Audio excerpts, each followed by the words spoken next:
जय हिंद, जय जवान, जय किसान। मेरा नाम है राहुल जवान। मैं उस समय अपने घर पे, मेरे पास कुछ किसान मध्य प्रदेश से आए हुए हैं, धार जिले से। आप लोगों का बहुत बहुत स्वागत है। एक छोटा सा परिचय। मैं सोहन भायल, तहसील कुक्सी, जिला धार, मध्य प्रदेश से आया हूँ। और मैं राहुल भैया से पहले भी देखे हैं इनके वीडियो बहुत सारे, तो पिछले 1 साल से मैं इनके प्रोडक्ट भू प्रहरी, भू मित्र वगैरह सब बुलाए हैं मैंने। कंटिन्यू उसको अच्छा, चला 1 साल से चला रहे हैं। 1 साल से कैसा कंटिन्यू चला रिजल्ट रहा है? हूँ। बहुत अच्छा रिजल्ट मिल रहा हम है। बेवकूफ तो नहीं बना रहे लोगों को? नहीं, वो कुछ नहीं है वो। और वो छोड़ने से आनंद भी हो रहा है कि जमीन में कुछ अच्छा दे रहे हैं अपन। अच्छा, रासायनिक बढ़िया चल रहा वगैरह है। कुछ नहीं। कौन कौन सी फसल अपने पास है सोहन भाई? अपने पास वेजिटेबल का भी पूरा करते हैं और केला भी लगा हुआ है। 5 एकड़ में केला है, 5 एकड़ में 5-5 एकड़ की 10 एकड़ में वेजिटेबल है, 5 एकड़ में पपीता लगा हुआ है। तो जैसे हम हर बार करते आ रहे थे, खेती करते हाँ। तो कर ही रहे थे, पिछले 1 साल में क्या फर्क लगा? मतलब कुछ फर्क खर्च ये कम हुआ या खर्च जमीन ठीक हुई? जमीन भी ठीक हुई और खर्च भी कम हुआ इसको चलाने से। अच्छा, वही मतलब जो समस्या। रिस्पॉन्स है, भट्टी खाद दिया, भट्टी खाद भी दिया था, कैसा रिजल्ट बनाया है? था, उसका भी बहुत अच्छा रिजल्ट मतलब हमारा खर्चा सीधा सीधा कम हो जाता सीधा है। सीधा कम हुआ तो उसमें वो देखो, जमीन अगर नहीं बचेगी, अभी हमारी बात चल रही थी जमीन पे। भैया का क्या, आपका शुभ नाम? सुरेश राठौर। आप कहाँ से हैं? हाँ, आपका? देशवालिया से, तहसील कुक्सी, जिला धार। अच्छा, गांव अलग अलग हैं आप लोगों के? अच्छा, एक ही गांव है। आपका शुभ नाम? गोपाल मुकाती, ग्राम देशवाला, तहसील कुक्सी, जिला धार, मध्य प्रदेश। मेरा नाम हितेश पाटीदार है। मनावर तहसील ग्राम डोंगर गांव से हूँ और मैं भी खेती करता हूँ। अभी पाटीदारों ने बुलाया था वहां पे वो उसमें जो अभी प्रोग्राम हुआ था। तो हितेश भाई, हमारी एक बात चल रही थी अभी आगे चल के कि एक सेकंड इसको गाना बंद करो यार। वो इसीलिए घर में ना बात नहीं होती कभी। कोई भी गाना 30 सेकंड से ज्यादा आएगा तो फिर वो कॉपीराइट में भाग जाता है। अपन की बात चल रही थी जमीन के ऊपर। देखो, सीधा सा फंडा है, जमीन सुधारने का कोई प्रोडक्ट इस दुनिया में किसी के पास नहीं है। किसानों को बेवकूफ बनना छोड़ना पड़ेगा। क्लियर है? क्लियर है। दुनिया में जमीन सुधारने के लिए कोई प्रोडक्ट नहीं बना, फिर जमीन कैसे सुधरेगी? तो सोहन भाई, जमीन सुधरेगी केवल और केवल किसान के प्रोडक्ट से। और वो क्या है? आपकी फसलों का बायोमास, अवशेष। अगर आपको जमीन सुधारनी है सीरियसली, तो आप अपनी जमीनों में बायोमास को बढ़ाओ। वही बायोमास मतलब जीवांश कार्बन। इसमें क्या क्या आता है? वो सब चीजें जो जल के धुआं बनती हैं, वो सारी चीजें जीवांश कार्बन कहलाती हैं। आपकी जमीन में जितना ज्यादा जीवांश कार्बन होगा, उतने ही ज्यादा प्राकृतिक तौर पे वहां पे कीट पतंग, कीड़े मकोड़े, 10,000 से ज्यादा प्रजातियां और 3 अरब से ज्यादा संख्या के तौर पे वहां पे आके रहने लगेंगी। ये बायोमास उनका घर है, यही बायोमास उनका भोजन भी है। और इसी बायोमास का जो बाई प्रोडक्ट होगा लास्ट में, वो पौधे का भोजन है। अब जब तक आपका 2% नहीं होता है, तो पहली प्राथमिकता क्या है? बायोमास बढ़ाना। आपकी पहली प्राथमिकता बायोमास बढ़ाना। 24 घंटे दिमाग बायोमास पे जाना चाहिए। घास कहीं दिखी, सूख गई, उसको उठा करके खेत में लाके फावड़े से दबा के छोड़ दो। क्लियर है? सही। तो ये पहली प्राथमिकता है बायोमास। दूसरी प्राथमिकता है, दीदी नमस्ते, अंदर चले जाओ। दूसरी प्राथमिकता है हमारी बायोमास के साथ साथ में जीवाणुओं का खेल, क्योंकि अभी वर्तमान में हमारी जमीन में है नहीं। नमस्ते बेटा, आ जाओ। दूसरी प्राथमिकता है हमारी जमीनों में इसका खेल, जीवाणुओं वाला। अगर जमीन में फिलहाल वर्तमान में, देखो सीधी सी बात है, बायोमास कार्बन 0.35 है। जब 0.35 है तो बैक्टीरिया भी और फंगस भी उतने ही कम है। जब बायोमास कार्बन कम, फंगस कम, जीवाणु भी कम, तो आपने जो भी खाद डाला, urea, DAP, potash, zinc, sulphur, कुछ भी, तो उसको पौधे को देगा कौन कन्वर्ट करके? वो बैक्टीरिया तो है नहीं आपके खेतों में। तो हमें तब तक वो कृत्रिम रूप से उनकी कॉलोनी को बढ़ाना है। जैसे भूमित्र भूप्रहरी ले लिया। अब आपने भूमित्र भूप्रहरी या दुनिया पे कहीं से भी आपने ट्राइकोडर्मा, बिवेरिया, बिसियाना, मेटारिजम ले लेके चलाए, या नाइट्रोजन फिक्सेशन बैक्टीरिया बाढ़ ला दी अपने खेत में, 10-10 हजार लीटर चला दिए, किसी काम के नहीं है। अगर बायोमास नहीं है तो रहेंगे कहाँ? अपने आर्मी भेज दी, रहने खाने की व्यवस्था नहीं है, तो फौज जो अपने साथ पिट्ठों में खाना लाई थी, उस खाने से 24 घंटे 48 घंटे चल सकती है। हद से हद हम 7 दिन का कैरी कर सकते हैं आर्मी में, उससे ज्यादा तो नहीं है हमारे पास। 7 दिन के बाद हम कैसे लड़ेंगे? तो हमें वहां पे टेंट भी चाहिए, वहां पे व्यवस्था भी चाहिए, हमें वहां पे टॉयलेट बाथरूम भी चाहिए, हर चीज चाहिए वहां पे रहने के लिए। अगर आप हमसे लड़ाई करवाना चाहते हैं तो हमें, अगर हम बैक्टीरिया को, अपनी जमीन को सुधारना चाहते हैं, तो हमें सबसे पहले बैक्टीरिया के घर पे ध्यान देना है। और वो क्या है? वो है आपके खेतों में फसलों के अवशेष। अगर आपने 1 एकड़ से 30 कुंटल या 25 कुंटल गेहूं निकाला, बढ़िया क्वालिटी का, चलो 25 मान लेते हैं, 25 से 28 कुंटल आपने गेहूं निकाला, तो उसका आप भूसा भी ले गए बेचने के लिए, पंजाब में बेच दिया आपने ले जाके, मध्य प्रदेश से, और गेहूं भी बेच दिया। बदले में क्या दिया उसको? कुछ भी नहीं। कुछ नहीं होता, वो तो भाई, वो यार ये तो गड़बड़ बात है। वो निकला कहां से? जमीन से ही निकला, तो जाना कहां था? जमीन में। तो दिया नहीं, तो जीवाणु कम होंगे कि बढ़ेंगे? कम तो तुम्हारा जो बाहर से लाने का प्रोग्राम है वो कम होगा कि बढ़ेगा? वो बढ़ेगा। वो सीधी सी बात है, आपका खर्चा बढ़ेगा। खर्चा बढ़ेगा। और एक दिन ये जमीन की उर्वरक क्षमता खत्म हो जाएगी। और जब जमीन की उर्वरक क्षमता खत्म हो जाएगी, फिर आपके पास क्या बचेगा? आज जमीन 0.35, 0.20, 0.22, 0.30, 0.40, 0.50 तक है। बहुत अच्छा किसान है तो 0.70, इसको अच्छा नहीं बोलते, वो डोरमेंसी में है। वो भी अपन फर्टिलाइजर के दम पे जी रहे हैं। अगर आज ही भारत में किसी वजह से एकदम फर्टिगेशन बंद हो जाए तो भूखे मरने की नौबत आ जाएगी, फसलें नहीं उगेंगी।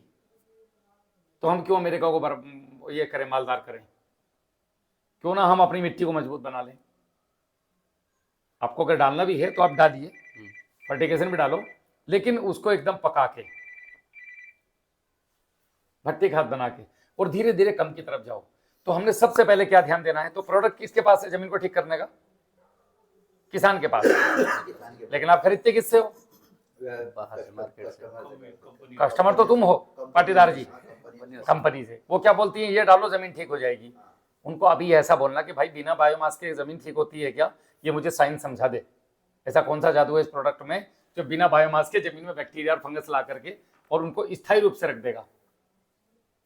आप मुझे बड़वानी या आपके यहाँ पे धार में 2-4 दिन के लिए बुला सकते हैं। अगर मुझे परमानेंट बाहर रखना है तो आपको मेरे लिए व्यवस्था करनी पड़ेगी, नहीं तो मैं होटल में कब तक रुकूंगा भाई? या आपके घर पे भी कब तक रहूंगा? एक लिमिट होती है। तो पहला काम बायोमास। जीवाणु आपके, देखिए अभी वर्तमान में स्थिति खराब है, वरना तो जिनकी स्थिति ठीक है, जिनकी जमीनों में बायोमास अच्छा है, बायोमास कार्बन 1 से ऊपर है, वो पिछले 4-5-6 साल से या 10 साल से केमिकल फ्री फार्मिंग कर रहे हैं, प्राकृतिक नेचुरल फार्मिंग कर रहे हैं। अब उनके खेत में केवल जीवामृत चलाने से ही उनकी बीमारियां दूर हो जाती हैं। क्यों? क्योंकि ऑलरेडी सब कुछ है। तो उनमें ना किसी को ट्राइकोडर्मा चाहिए, ना उनके जमीन में ऑटोमेटिक ट्राइकोडर्मा आ चुका है, सब आ चुका है। उनको जरूरत नहीं है। समझ रहे मेरी बात आप? सही।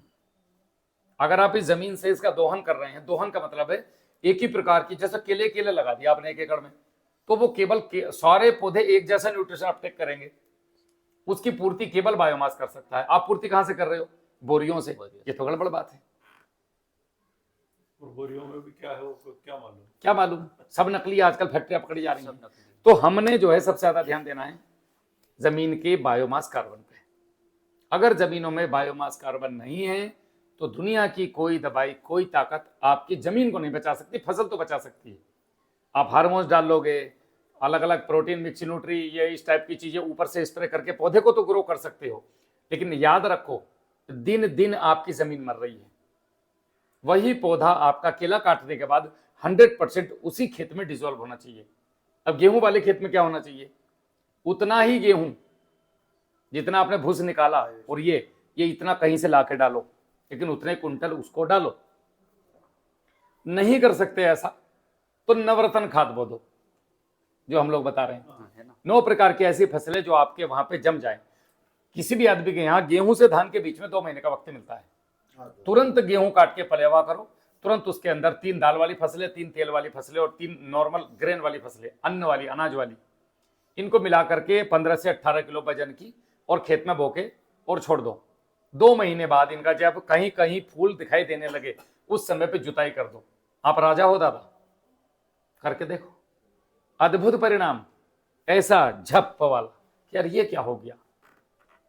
और साल में 2 बार कर गए किसी वजह से, अगर जमीन सुधारने का पागलपन दिमाग में चढ़ गया कि यील्ड बाद में, पहले जमीन सुधार लूंगा, क्योंकि आपका जो 1 साल का यील्ड होगा ना, अगले 2 साल में ये 4 साल को कवर कर जाएगा जब जमीन मजबूत होगी। तो जैसे मॉल वगैरह कुछ भी। अगर 2 साल में आपने ये कर दिया, हम लोग क्या करते हैं किसान, क्योंकि हमारे पास देखो पैसों की दिक्कत होती है हमेशा 12 महीने, हम सोचते हैं यार उड़द का भूसा है, इसका भूसा है, बेच दो बेच दो, तो वो थोड़ा सा लालच कम करना पड़ेगा हमें।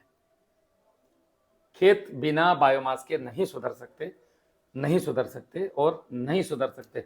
दुनिया में कोई आदमी अगर ये कहता है कि वो बिना बायोमास के जमीन को ठीक कर सकता है, उसके अंदर सारी जीवाणु की कॉलोनी बसा सकता है, तो भाई मैं तो कैलाश पर्वत जाने के लिए तैयार हूँ, मोक्ष प्राप्ति। ऐसा संभव नहीं है भाई साहब। संभव नहीं है, इम्पॉसिबल है। पहले हमारे इधर भी यही था, जैसे कपास वगैरह लगता था ना, तो कपास के पूरे पौधे उखाड़ के उसको पूरा बाहर डाल के खत्म करते थे। उसके उसका बाद जब कारण सीखो, क्योंकि आपके खेत में बायोमास अगर आ गया तो आप उतना खाद कम खरीदेंगे, उतना आपका प्रोडक्शन बढ़ेगा, तो कंपनी को घाटा। हटा आपको आपके खेत में बीमारियां परेशानियां हमेशा रहनी चाहिए, तब तो कंपनी की सामने वाले की वैल्यू है। सरकार और कंपनियों की का षड्यंत्र है ये, किसान को फंसाने के और अभी लिए। जो मल्चर वगैरह होता है इससे क्या फायदा? सब वही मल्चर कौन सा? जैसे हम उसको कपास पूरा वगैरह उसको ही पीस के वहीं खेत में डाल रहे हैं। अब तो हम फायदा अभी बताया तो। वही जैसे फायदा। गेहूं है तो आप बोल रहे हैं गेहूं को बेच देते थे, हमारे यहाँ तो क्या हम बेचते हम उसको वही पीस के मल्चर करके बराबर जमीन में कर देते।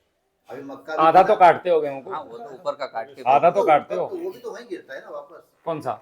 हार्वेस्टर से अब निकाल। हार्वेस्टर चालू हो गई तब वो वहीं पूरा होता अच्छा, है। पूरा। पहले मजदूरों से कटवाते थे ये तो गेहूं, पूरा हाँ, बहुत- तो गेहूं को फायदा ये है कि जब आप इस पूरे गेहूं को, बेटा चले जाओ, इस पूरे गेहूं को जब आप खेत में मिलाएंगे और इसके अंदर आप ये भूमित्र चलाएंगे, तो गेहूं के अंदर जो जो पोषक तत्व हैं, जो जो उसने अपटेक किए थे, वो आधे ज्यादा तो उसकी बॉडी में है, वो सारा का सारा वापस खेत को मिल जाएगा। अभी जैसे मक्का भी लगे था, अपने ट्रैक्टर घर का है 50 का, तो मैं खुद उसको वहीं पीस देता हूँ रोटावेटर, मक्का भी पूरी पीस दी वहीं। हाँ, तो वो सबसे बढ़िया है। लेकिन अगर आपने आपकी जमीन में जैसे इस समय पे मित्र बैक्टीरिया तो है नहीं, नहीं क्योंकि बायोमास नहीं है, तो वो फंगस को सड़ाने के लिए, खाने के लिए वो डालो। बुरी फंगस भी आएगी। बुरी फंगस ना आए उसके लिए हमें वहां पे अच्छी फंगस छोड़नी पड़ेगी बस, जैसे ट्राइकोडर्मा है। जैसे जमीन पे अगर पानी दिया तो 2 दिन बाद वहाँ पर पूरा सफेद सफेद वो जमीन के ऊपर जम जाता है लेयर। हाँ, तो उस समय पे आपको यहाँ पे ट्राइकोडर्मा छोड़ो खेतों में, और NPK छोड़िया, जैसे अपना भूमित्र आता है, इसमें भूमित्र में आपको पता है भूमित्र में क्या क्या है? यूट्यूब नाइट्रोजन के 4 बैक्टीरिया हैं। पहचाना भी नहीं। नाइट्रोजन के 4 बैक्टीरिया हैं, नाइट्रोजन के 4 ही। एजिटोबैक्टर, एसिटोबैक्टर, राइजोबियम, एजोस्प्रिलम, ये उसके बाद मिलेंगे कहाँ? PSB के, ये ऑफिस से आ जाएंगे आपके यहाँ पे, ऑनलाइन ऑर्डर। ऑनलाइन आपके घर ऑनलाइन पहुंच ऑर्डर जाएंगे। करेंगे, सब आ जाएगा। ये तो कब से यूज कर रहे हैं, मिले आज मेरे को पहली बार। सही बात करूंगा ना, अभी तो साथ जी में है, जी, थोड़ी जानकारी। इनको मंगवाओ और आप लोग चलाओ, वैसे- जबरदस्त परिणाम है। आपकी जमीनें सुधर गई ना, नस्लें सुधर जाएंगी। खेती सर मैं ज्यादा नहीं करता हूँ ना, जी। तो मेरे को खेती करने का इतना, मेरे को क्या थोड़ा बाहर घर परिवार में अकेला तो सब चलाना पड़ता है, तो मैंने क्या पापा को कर दिया कि जैसे जितनी भी करते हो आप अभी गेहूं अपने बोते घर हैं, में, अगर आपके घर में आप रोटी खा रहे हो तो आपके मन में ये भावना आनी चाहिए कि ये शुद्ध है। शुद्ध है। नहीं वो अपने पापा क्या उन्होंने क्या 15 बाय 20 का 10 का गड्ढा खुदवाया, गड्ढा नहीं खोदना है, 10 फीट गहरा, गड्ढा गड़बड़ है। उसमें उन्होंने सारी वो हरी घास जो निदाई गुड़ाई की होती है ना वो उसमें डाल रहे हैं। आपके गड्ढे में जब ये जाके पड़ेगा हाँ। तो 1.5 फीट तक तो ऑक्सीजन जाएगी, उसके बाद उसके बाद ऑक्सीजन नहीं जाएगी, और जहां ऑक्सीजन नहीं जाएगी वहां पे सड़न पैदा होगी और वहां पे फंगस आएगी, और वो फंगस आएगी जो आपके खेतों को नहीं चाहिए। वो हानिकारक होगा। वो नुकसानदायक है। अब ये फंगस की दवाई आपने जबरदस्त फंगस उठा के खेत में फेंक दिया उल्टा। उनको मैंने बोला था कि अपन ईंट की वो 1.5 फीट की दीवार बना देते, बस उसमें गोबर डाल के ऊपर उसमें गोमाते का छिड़काव, बस, और बस। उसमें जो भी अपने को दबाना है दबा देते हैं। बस बस बस वो बस 4 साल मतलब 6 साल भर- जैसे आपने घास नीचे डाला, हाँ। 2 फीट का बना दिया, हाँ। नीचे घास भर दिया, ऊपर गोबर। ऊपर से गोबर भर दिया 6 इंच का, नहीं उसमें जालियां भी रहेगी ना, आइट साइड होल रहेगी। 6 इंच का आपने गोबर भर दिया। मत भरो जाली, आप कोई जरूरत नहीं जाली की, नहीं वो ईंट से जुड़े होगे तो होल रखना जरूरत ही नहीं है होल की। आपने ईंट सीधा ऐसे दीवार जैसा बना दो, 2 फीट का बनाओ, वहाँ पर उसके ऊपर से गुड़ और ये गौमूत्र हो गया और आपका गोबर हो गया, दही हो गई, ये छिड़क दो। अब 50 दिन बाद देखो वहां जाके आपको चाय पत्ती जैसा मिलेगा। है वही सर, हमें सुनील डॉक्टर साहब है, उनके खेत में बना हुआ है बोर्ड, तो बनाओ, आप भी बनाओ। और उन्होंने मेरे नहीं उन्होंने आज अगर नहीं सुधरे पाटीदार जी, ये वीडियो आपका बच्चा और उसका बच्चा भी देखेगा और वो कहेगा मेरे दादा को पता था, ये दादा ही गंगाधरी शक्तिमान निकला। दादा को सब पता था, दादा ने खेती पे ध्यान नहीं दिया। और ये ध्यान आएगा 2035 में भारत को, जब हम यहाँ पे फूड क्राइसिस से गुजर रहे होंगे। जनरेशन लगातार बढ़ रही है, बच्चे पैदा कम करने के लिए कोई तैयार नहीं है आज की तारीख में, धनाधन बढ़ रहे हैं, एक की जगह 10 है ना। बढ़ाने के ऊपर और इनाम भी है। भाई सीधी सी बात है। वो तो देखो, वो तो एक अलग विषय हो गया सब्जेक्ट, राजनीति एक अलग विषय है, उसे आप कभी नहीं समझ सकते। मैं उस क्षेत्र में रहा हूँ, कभी कैमरे के पीछे बताऊंगा वहां पे क्या होता है, वो एक अलग विषय है। लेकिन हमारा जो खेती का विषय है, हम कौन सा समझ रहे हैं? हम भी तो नहीं समझ रहे ना, हम भी नहीं समझ रहे। हम कौन सा समझ रहे हैं? हमें सब पता है कि क्या चीज गलत है, क्या बुरी है। देखिए, देशभक्ति खाली झंडा लहराने से नहीं होती। मेरे देश में सबसे अमूल्य चीज मेरी धरती है, जिसपे अन्न उग के मेरे देशवासियों का पेट भरता है। उस धरती को बचाने के लिए हजारों वीर अपना बलिदान एक साल में देते हैं। हजारों वीर उस अपना बलिदान दे रहे हैं। सही। लेकिन हम उस धरती को जानबूझ के अगर खराब करते हैं तो ये अच्छी बात नहीं है। वो वहाँ जाएगा। और ये जो जमीन है, ये आपकी, आपके बच्चों की, उसके बच्चों की, उसके बच्चों की रहेगी। अगली पीढ़ी को अपन खराब जमीन दे रहे हैं, खराब नहीं, बंजर दे रहे हो आप। जमीन दे आज भी तो बंजर है। आज आप मत डालो कोई बाजार से लेके कुछ, आप खेती करके दिखाओ मुझे, नहीं होना है। बर्बाद हो जाओगे, बच्चों की फीस नहीं भर पाओगे। तो अभी समय है बायोमास पे ध्यान देने का। बस पहला स्टेप बायोमास है, इसके बाद में सारी चीजें आती हैं। तो आपने अगर बायोमास ठीक करा, दुनिया में सबके पास जितने भी प्रोडक्ट हैं वो आपकी फसल को अच्छा करने के लिए हैं। किसी के पास जैविक तरीके से, किसी के पास रासायनिक तरीके से है। लेकिन आपकी जमीन पे किसान कार्यशाला के अलावा कोई काम नहीं कर रहा है। हम लोगों को फोर्स करते हैं कि नवरत्न खाद बो, कचरा इसमें मिलाओ, इसके बिना खेती संभव नहीं है। ये पहला चरण है। जैसे ट्रेनिंग, आप फौजी तब बनोगे बंदूक चलाने के लिए जब पहले ट्रेनिंग कर लोगे। उसके लिए आपको कुछ मापदंड सेना ने रखे हुए हैं, वो पहले पूरे करने पड़ेंगे, तब आप भर्ती होंगे। तो ये सारी चीजें हैं, जब तक हम इन्हें नहीं समझेंगे तब तक हमारा काम होना मुश्किल है। सही। बाकी और आप लोगों को कोई ऐसा सवाल जो आप पूछना चाहते हो कैमरे के सामने? सर यही मैं तो पूछ रहा था कि जैसे इसको अपन ने 1.5 फीट के इसमें रख दिया तो उसको कितने दिन बाद उसको 50 दिन जमीन में डाल 50 दिन पौधे में? अगर भूमित्र डाल रहे हो हमारा वाला, बहुत सस्ता पड़ता है आपको, 1 लीटर से 100 लीटर बन जाता है। 15-15 दिन में 3 बार डाल दो, हो गया आपका काम। 50 दिन बाद खेत में फेंक तो दो। वो इससे ड्रिप से ही चल जाएगा, जो खाद है वो एक कल्चर है, कल्चर है। इनके यहाँ पे जाके देखना, रखा हुआ है, कल्चर है, टैंक में बना हुआ है। वो टैंक में बना हुआ उसको डाल के है, जामन है, 1 लीटर से 100 लीटर बन जाता है। बस उसको इसके ऊपर छिड़क दो, 3 बार छिड़क दो आप 15-15 दिन पे, उसके अंदर आ जाएंगे। इसको पूरी को गला करके खाद में तब्दील कर देगा। आप इसको खेत में फेंक दो। अगर इस गड्ढे का अर्क निकालना है तो गड्ढे के लास्ट में एक पाइप लगा दो 2 इंची का, उसके पीछे से जाली लगा दो, और गड्ढे में अपना 20 लीटर या 50 लीटर रोज जो है, रोज पानी डालना है, डेली 50 लीटर। उस गड्ढे पे ना हाँ, छिड़काव करना या भूमित्र डाल दो, सबसे अच्छा। 50 लीटर भूमित्र का कल्चर लिया और उस गड्ढे के ऊपर डाल दिया। अब उसके नीचे आप देखोगे तो बूंद बूंद करके हर समय टपकता रहेगा, काला काला काला काला। ये जो ब्लैक पानी है, इसमें 50% पानी मिला करके ड्रिप से खिंचवा दो पौधों को। 25% का इसका, 20% स्प्रे भी करते हैं। 20% का स्प्रे कर दो, नीचे बहुत टंकी- शानदार परिणाम टंकी आएगा है। आपको। छोटी सी टंकी बनी, उसमें से पाइप द्वारा उसमें आता है टंकी में। उसका बहुत बढ़िया रिजल्ट आएगा। और एक मेरा ये था कि जैसे अपना जो भूप्रयोग वगैरह स्प्रे कर रहे थे अपन, वो दूध वाले स्प्रे भूप्रयोग के साथ कर सकते हैं कर कि- तो सकते हैं, लेकिन आपका दूध फट जाएगा, हाँ वही। क्योंकि ये पुराना खट्टा एसिडिक जामन है। ये जो है ये ऑर्गेनिक एसिड है। हाँ। तो ये क्या करेगा, ये आपके दूध को फट देगा। अगर दूध नहीं फट रहा है तो ठीक है, फट रहा है तो फिर गड़बड़ हो गई। इसलिए अभी उसको मिलाया नहीं, सिंगल आगे सिंगल पीछे कर दो। आगे पीछे करा है, अलग अलग करा है। दूध का स्प्रे का कैसा रिजल्ट है? अच्छा है, बढ़िया रिजल्ट अभी है। हुआ है उसका, अच्छा है। अभी हाल शुरुआत है, उसके बाद 10-12 दिन हुए हैं। उसको करो धीरे धीरे। आप लोग जैसे जैसे बढ़ेंगे ना उस तरफ, हमें घर पे बना करके क्या चला सकते हैं, जो नहीं चला सकते वो तो अमल नहीं लेंगे, लेकिन जितना हो सके घर की चीज़ों को प्रयोग करो खेती में अगर आगे बढ़ना है।